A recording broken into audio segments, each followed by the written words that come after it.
Hi, this is the third out of three webcasts that I'm doing in the ride-sharing business. In the first one, I looked at the valuation of Uber. In the second, I extended that discussion to look at Lyft and the other ride-sharing companies, not just how they were valued, but how they were being priced. In this one, I want to close the discussion by looking at the future of the ride-sharing market. I have to tell you up front that I'm not an expert in this business. There are people who know vastly more about this business than I do. So consider this my look at a very murky crystal ball. So I'm going to start this process by repeating what I said in my Uber valuation. We've learned a lot about the ride-sharing market over the last year and a half or 2 years. First, we found that this market is much bigger and broader than we thought it was. It's drawing in new customers. It's much bigger than the old car service market. And that's showing up in lots of different ways. First, it's showing up as anecdotal evidence. Let's face it, my kids, when they talk about moving from point A to point B to getting to a destination, now talk about to Uber to the destination. That, for those from a previous generation, this is the equivalent of to Xerox becoming the equivalent of to copy, or to Google become the equivalent of looking for something online. So it's clearly become part of the public consciousness. In fact, I'll give you a very simple personal anecdotal example to illustrate how ubiquitous Uber has become in this space. Over the last summer, I was on 3 different continents in 5 different countries. Countries ranging from Brazil to Russia to India to Indonesia to China. And in every single seminar that I was at, I asked a question. How many of you took Uber to get to this destination? Across the world, a significant portion of the people at every one of my seminars had Ubered, and I'm using the word the way it's meant to be used, had Ubered to the destination. So that's the anecdotal evidence. If you look at the numbers back it up. You look at the revenues of the ride-sharing companies, they're up 200, 300, 400% over the last year, and that's true across the board. And there's a third piece of evidence that investors are buying into this process, which is that expectations that future growth will be high is being built into prices. And you can see that in the jump up in the values attached to these companies. Uber alone has seen its value go from 17 billion to 40 billion to 51 billion over the course of 15 months. So investors are buying into this. The anecdotal evidence backs it up, and the revenues are starting to get delivered. At the same time, we've also learned a negative aspect of this market, which is that the costs are growing even faster. This is a big money losing business, and that by itself is not unusual. Young companies, as they start up and build up, usually will see costs overrun revenues. The most troublesome aspect of the cost structure for ride sharing is that none of it is going to be amenable to easily scaling down. What I mean by that is if you look at these costs, most of them are not going to disappear just because a company gets bigger. As an example, one of the biggest expenses that ride-sharing companies are facing right now is the sign-up bonuses, the $1,500, $2,000 that Lyft and Uber are offering drivers to drive for them, often to come over from the other side. That's pushing their expenses up. My question is, what's going to be different a year from now, 2 years from now? In fact, the best analogy I can offer is drivers are like free agents in professional sports without contracts. And free agents without contracts are going to be going to the highest bidder every single period. So I may be too negative on this, but to me, the cost structure at the moment at least looks like a cost structure that's not sustainable. The ride-sharing market is big, but the existing model, at least from my perspective, does not look sustainable. Having said that, let's look at the crystal ball. As I see it, there are 4 possible scenarios that I see unfolding in this market. The first is what I'm going to call a winner-take-all, which is a company that wins in the ride-sharing the ride-sharing business, wins big time, pushes out the competition, ends up dominating the business. In market share terms, we're talking about 60, 70, 80% market shares of the ride-sharing business. The second scenario, and it's closely related to the first one, even though it looks very different, is that ride-sharing becomes a loser's game, which is the companies keep getting bigger, none of them gets pushed out, competition stays intense, and the cost structure stays where it is today, in which case you're going to have a much bigger business, but it's going to stay a bad business. The third is what I'll call divide and rule, which is where the ride-sharing companies come to an agreement. Not a friendly agreement, because each of them would like to put the other one out of business, but an agreement based on survival, where they divide up the market into 4 or 5 or 6 markets and give each other the domination of that market. So as an example, Didi Kuaidi might get 70% of China, and Uber might get 30%. And within the US, cities might be divided among Uber and Lyft into their own spaces. It's a terrible end game for those of us who are consumers and the drivers in this business, but it's a game where the companies can make money in their own spaces. And there's a fourth possibility. Perhaps this game is not sustainable as is, and there has to be a new way to play a game. And maybe there's a game changer out there. I'm not sure whether the game changer is one of the existing companies in the space. It could be somebody from outside. But as I see it, those are the 4 possible scenarios. Let's take a closer look at each one. Let's start with the first scenario. In each of these companies' dreams, if you ask them, what is the perfect end game for you? What's the game that you would most like to see? They'd say winner take all, on the condition that they be named the winner.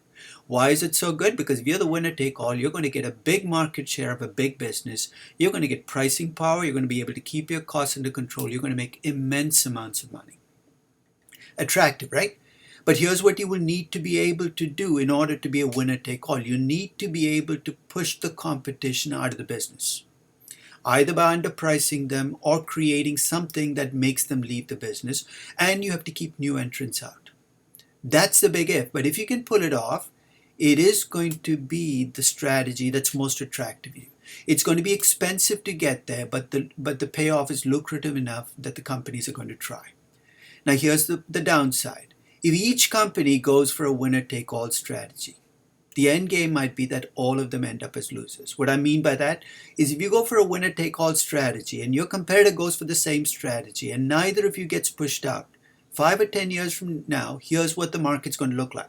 It's going to be much bigger in terms of revenues. Everybody's going to report more revenues. Everybody's going to also report zero or low profits. It's going to be business that's not profitable in the historic sense or the traditional sense, or enough returns to justify staying in the business. In effect, it's going to become a bad business. Lots of companies making lots of revenues, very little profits, and a bad business. So that's scenario 2 from an investor standpoint, an absolutely awful scenario because in a sense, investors in almost all of the companies lose collectively. But from a consumer standpoint, this might be the best scenario because you're going to see prices kept down because of the competition. There's a third scenario. And this scenario, in a sense, is age-old. Empires have used these scenarios to divide up the world. Africa was divided up after the First World War by the colonial empires because they wanted to fight each other. The mafia in the US in 1931 got together and created a commission because they felt that the competition among the mafia families was causing too much bloodshed and too much lost profits. They divided up the mafia empire, which in this case was the US, among the mafia families. So I'm not suggesting ride-sharing is a mafia business, but ride-sharing companies could come to an understanding where they divide up territorially across the world, different territories to different ride-sharing companies. Attractive scenario from the perspective of investors in these companies.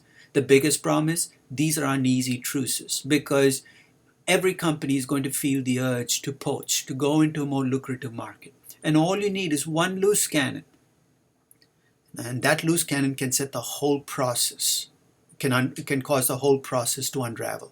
The mafia business, the murder of Paul Castellano in 1985 in New York caused the piece that had been written 54 years ago to completely unravel. It doesn't take much for this scenario to become an unstable one.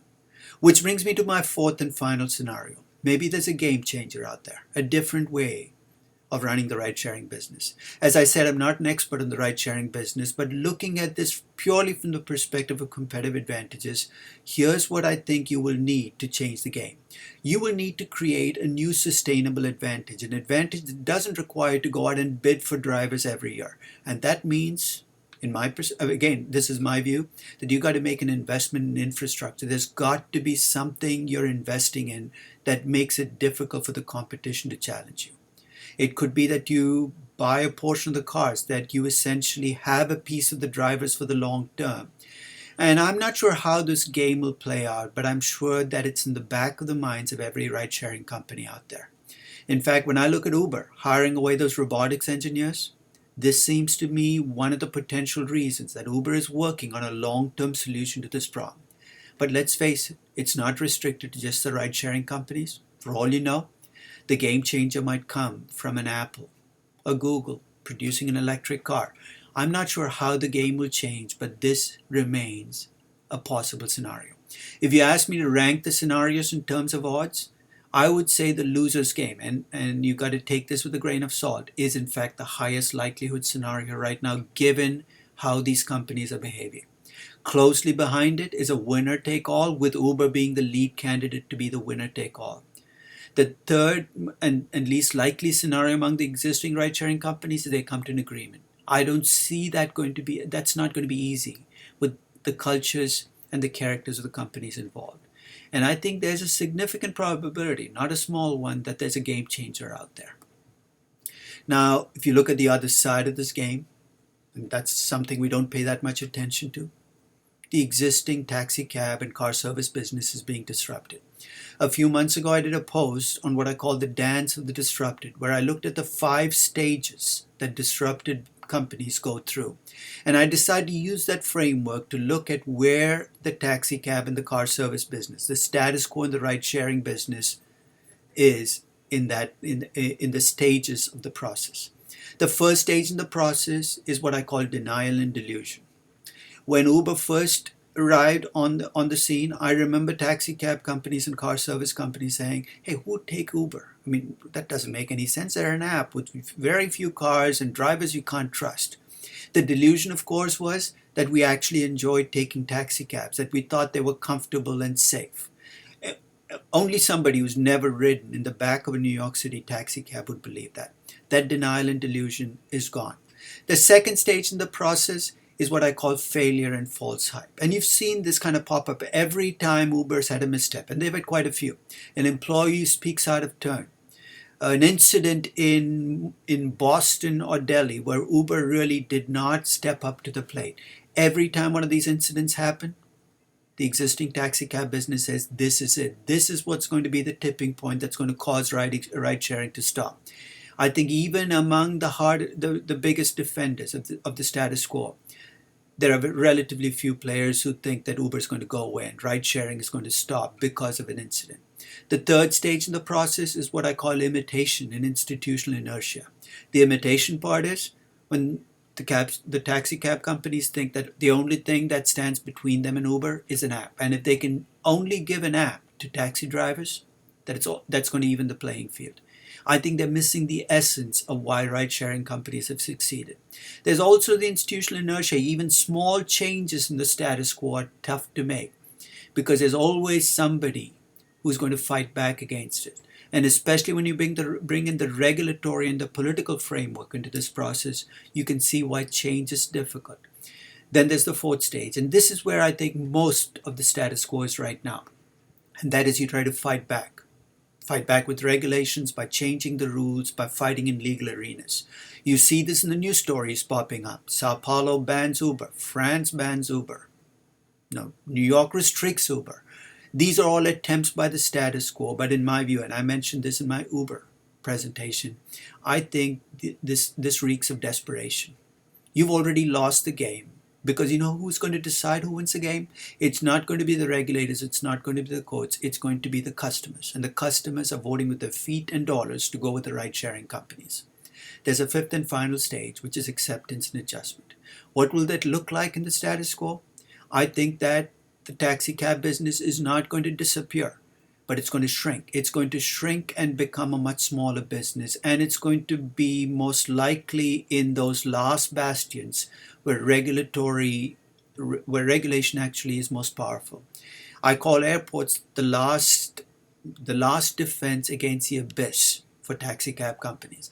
I think you're going to find taxi cab companies still around airports, around train stations, around stadiums, where regulators can actually pass enough rules to make it more difficult for ride-sharing companies to operate. But they're going to be far smaller, and that's going to have consequences. The revenues and earnings from taxi cabs are going to be much lower. Now, the question of what happens to prices for licenses and medallions will really depend on how quickly the process adjusts. If you still have 13,780 plus cab medallions in New York City, 10 years from now, they're going to be worth nothing. And given how slowly the process moves, I wouldn't be surprised if prices went to zero or close to zero before earnings did.